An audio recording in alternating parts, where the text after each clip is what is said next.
अस्सलाम वालेकुम नाज़रीन, मैं मोहम्मद शरफुद्दीन सच न्यूज़ में आपका खैर मकदम करता हूँ।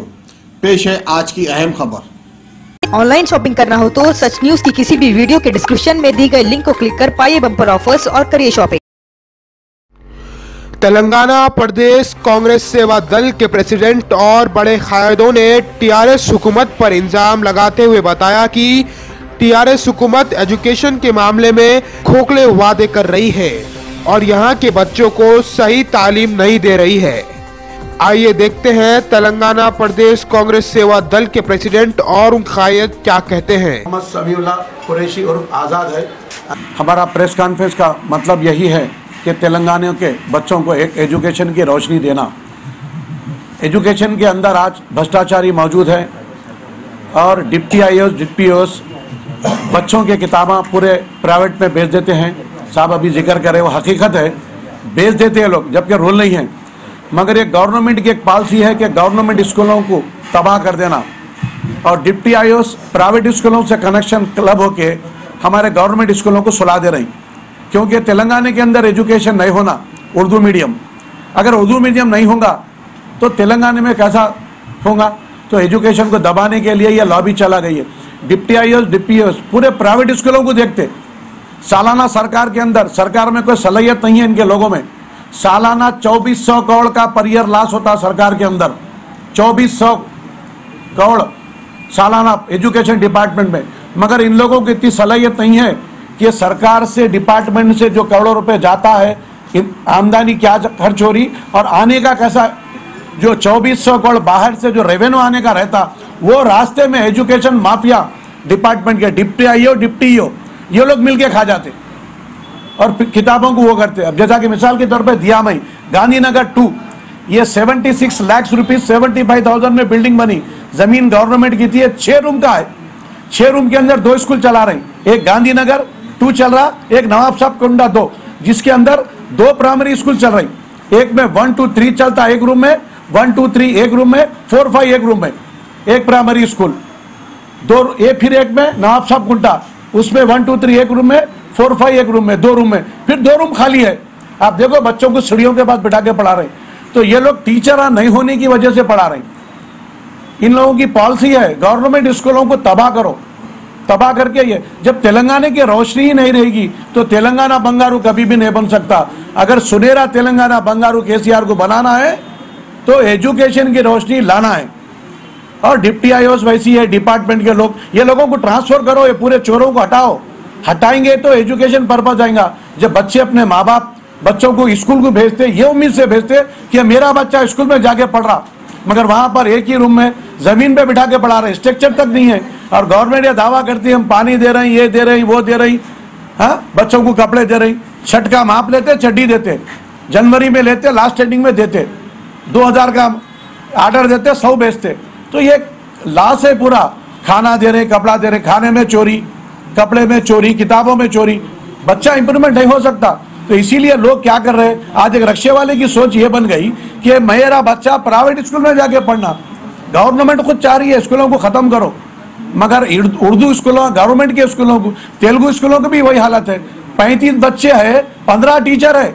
दारुशबा हाई स्कूल में जाए देखो, 15 बच्चे है, 15 40 35 बच्चे, 17 टीचर है, एक की तनख्वाह 1.25 लाख रुपए है।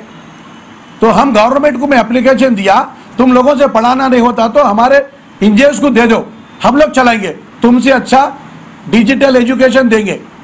एक बच्चे के पीछे 85,000 रुपए साल को, 85,000 रुपए खर्चा हो रहे, हमको 30,000 रुपए दे दो, हम डिजिटल एजुकेशन देते। अब ये बेचारे केसीआर रात में एक जियो, सुबह में एक जियो, यही कर सकते हो लोग।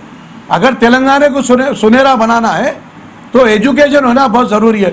बच्चे लोगों को एजुकेशन के लिए स्कॉलरशिप नहीं मिलती, कॉलेजा वाले पैसे दो बोलते, 2000 दो, 3000 दो, स्कॉलरशिप आएंगी, तो कहां से पढ़ेंगे हमारे बच्चे। तो जितने भी गरीब घर के गवर्नमेंट स्कूल के मजदूरों के जो बच्चे हैं उनको सब्सिडी नहीं है। इसीलिए तेलंगाना की वजह से आज हमारे पास, आंध्रा जब तक था एजुकेशन अच्छा था फिर भी, मगर आज तेलंगाना आने के बाद आंध्रा वालों से बदतर तेलंगाना स्कूल हो गया। अगर ये जब तेलंगाना स्कूल में एजुकेशन नहीं आएगा ये पूरा तेलंगाना तबाह हो जाएगा। और ये 4 लोग की हुकूमत कर रहे, बाबा बेटे, ये कोई भी कुछ भी नहीं, कोई भी नहीं कर रही। कोई एप्लीकेशन दिए साहब नहीं होता, कोई कंप्लेंट दियो, फोन नहीं होता, वो पूरा कंप्लेंट आ, कुछ भी कंप्लेंट दो स्कूल वाले से कलेक्ट कर लेते। 12 बजे का स्कूल रहता, प्राइमरी स्कूल, टीचर 12:15 बजे आके साइन मार के चले जाता। एक प्राइमरी स्कूल 2 रूम की जिंदगी, 5 टीचर रहते, 5.5 लाख रुपए तनख्वाह। अब बताओ आप, एक स्कूल मतलब यह देखो बराने साहब की दरगाह एक स्कूल है, फोटो दियो वहीं, इसमें 45 बच्चे हैं, टीचर की 6,000 रुपए तनख्वाह है आउटसोर्सिंग में, उन्हें 1500 रुपए रूम का किराया देके पढ़ा रही बेचारी। अरे अवार्ड तो इसको देना है, साले चोरों को अवार्ड देते ये सब के सब चोरा है एजुकेशन डिपार्टमेंट के। जब तक के लोगों को ट्रांसफर नहीं करे, डी ऑफिस में पूरा जम के बैठे, ये लोग काफी माल कमा रहे हैं। भाई मीडिया वालों से भी इन लोगों के ऊपर दावे डालो, घुसो इन लोगों के ऊपर। स्कूल वाला गरीब होता बोलते नहीं, एक डिप्टी आईओएस महीने को 8 से 10 लाख रुपए कमाता। इन लोगों के पूरा चिट्ठा मैं बोल रहा हूं आप लोग, एक डिप्टी आईओ महीने से 8 से 10 लाख रुपए कमाता। जब भी प्राइवेट स्कूल में जाता तो 5,000 का लिफाफा लेता। एक मंडल में 550 से 600 प्राइवेट स्कूल है। डिप्टी आईओ डिप्टी का यही काम है, सीधा घर से निकलना, प्राइवेट स्कूलों को जाना, गवर्नमेंट स्कूल को नहीं आता इन्हें। और आधे से ज्यादा गवर्नमेंट टीचरों के प्राइवेट स्कूल है, उन्हें प्राइमरी में ड्यूटी डाला लेता, उन्हें अपने प्राइवेट स्कूल रन करता। असल बात यहाँ ये भी है, प्राइवेट स्कूल आधे टीचरों के। भाई अगर आपको नहीं करना है, प्राइवेट स्कूल जा रहे हो, नौकरी छोड़ो। दूसरे बच्चे बहुत बेकार है बीएड के, उन लोगों को नौकरी करने दो। जरा कंप्लेंट अगर दे दिए, ये स्कूल वाला प्राइमरी स्कूल वाला भाग के प्राइवेट स्कूल चला रहा, कंप्लेंट दिए तो ब्लैकमेल कर रहे बोलते। ये एक अच्छी पॉलिसी बनाई है बेटे। तो सबसे पहले ये चोरों को बर्खास्त करो। और शिफ्टिंग स्कूल चल रही, एक स्कूल में 2 स्कूल, एक 12 बजे से, फिर 1 बजे से 5 बजे तक। ये शिफ्टिंग स्कूल नहीं चलाना, रेगुलर रहना है। तो मेरी आप लोगों से गुजारिश यही है, ये स्कूलों के बारे में, जरा एजुकेशन के बारे में तेलंगाना में रोशनी के लिए थोड़ा आप लोगों की हेल्प होना है। अब तक जो हो गया, मगर तेलंगाना आने के बाद लोग ये सोच के वोट दिए कि तेलंगाना आने के बाद हमको बहुत सारे फायदे होंगे, मगर फायदे तो फायदे, पूरे घाटे के घाटे। और जो शर्ट था वो पैंट था, खींच लिए, चड्डी पे रख दिया लोग, समझ रहे। शुक्रिया, खुदा हाफिज, सलाम अलैकुम। जो भी एजुकेशन के बारे में जितना पेपर में आ रहा और जितना उन लोग जो काम कर रहे, और आप लोगों को ये बताना चाह रहे हैं, हम काली पेपरों में बात बोलना उन लोगों का बहुत बड़ी बात है। और हकीकत देखा गया तो, और जितने भी गवर्नमेंट स्कूल्स में, अगर स्कूल में एक स्कूल में फर्नीचर है तो एक स्कूल में कोई पढ़ाने वाला नहीं है। अगर पढ़ाने वाला रहे तो कोई स्कूल बिल्डिंग के बराबर नहीं है। उसके मुताबिक जितने पोस्ट रोज़ भर्ती कर रहा हूँ बोल रहे, और जितने भी उन लोग कर रहे पहले, मैं आप लोगों को एक पेपर देना चाह रहा हूँ। आप लोगों के सामने आप सबको पेपर देंगे, अभी सब मिल जाएंगे।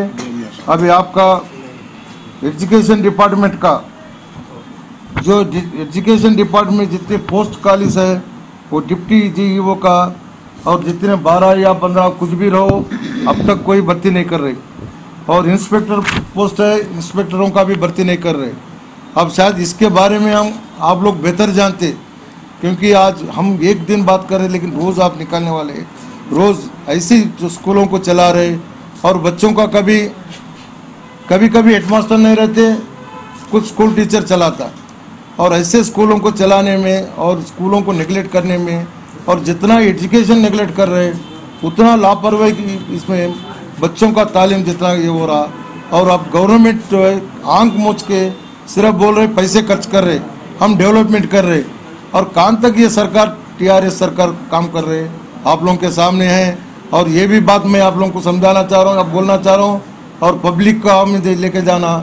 जितने स्कूल्स के हज़ारों स्कूल तेजाब पे है स्कूल, कभी आप सर्व शिक्षा अभ्यास के भी स्कूल से, अब उसके अंदर भी कपड़ा गवर्नमेंट से कई लाखों रुपए करोड़ों रुपए आता, वो पैसे भी इन लोग जो खर्च नहीं कर सक रहे, स्टेट गवर्नमेंट से भी नहीं कर रहे। और दूसरी ये काम ये ज़्यादा दिन नहीं चलेगा, थोड़े दिन में आने वाले, अभी इलेक्शन भी और उन लोग 6 महीने पहले भी जा रहे, और ये इलेक्शन में पब्लिक बताएंगे। और ये पोस्ट हम भर्ती नहीं करें तो हम इसके बारे में हो सके तो हम और एक नोटिस देंगे, धरना भी करेंगे सेवादल और कांग्रेस की तरफ से बोल के आप लोगों के भाई से गुजारिश करके मैं हिस्सा दिए तो ये करे सो आपको आप लोगों को बहुत शुक्रिया करते हुए मैं समाप्त करता हूँ।